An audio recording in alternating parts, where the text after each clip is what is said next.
Da li ste znali da postoji više od 6 različitih vrsta programa donacije jajnih ćelija? Meni su rekli da treba da koristim donirane jajne ćelije pa želim da započnem program. Tako nam se uobičajeno obraćate.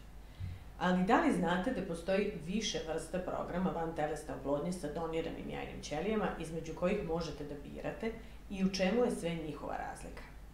Ostanite sa nama i pogledajte objašnjenje za dilemu koja vas najviše muči.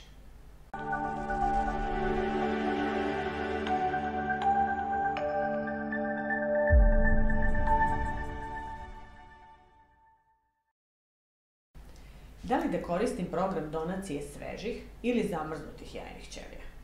Ovo je uobičajeno najveća dilema koja vas muči. Koji je program efikasniji sa svežim ili sa zamrznutim jajnim ćelijama i u čemu je sve razlika? Ako pričamo o efikasnosti, mišljenje da su programi sa zamrznutim jajnim ćelijama manje efikasni nego oni sa svežim je ostalo iz vremena kada su se jajne ćelije zamrzavale nekim staromodnim metodama. Sada, kada imamo metodu vitrifikacije kao najnoviju u oblasti zamrzavanja genetskog materijala, procenti uspešnosti programa sa zamrznutim i svežim jajnim ćelijama su se u svom uspehu skoro izjednačile, u svega par procenata razlike. Kada pričamo o dostupnosti, kod programa sa zamrznutim doniranim jajnim ćelijama su donorke već unapred prošle stimulaciju svojih jajnika i njihove jajne ćelije su izvađene i zamrznute čekaju u banci jajnih ćelija.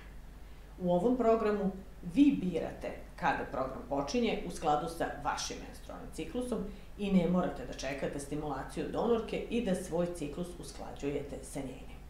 Ova opcija je mnogo jednostavnija za organizaciju.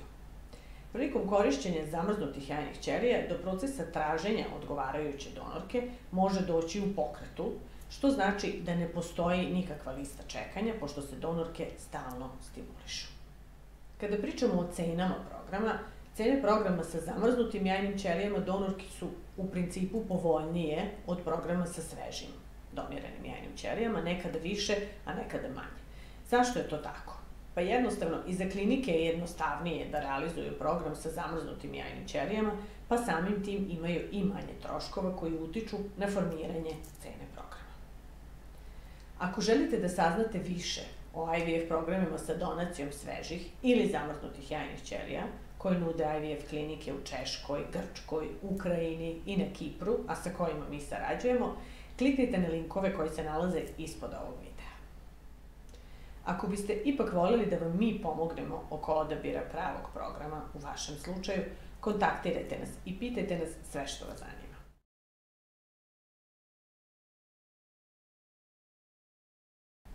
Ukoliko vam je ovakav sadržaj zanimljiv ili imate možda neke prijatelje kojima je potreban neki od programa vantelesne oplodnje, zapratite naš kanal klikom na dugme sa leve strane ili podelite ovaj sadržaj sa nekim od vaših prijatelja kojima je potreban. Doviđenja!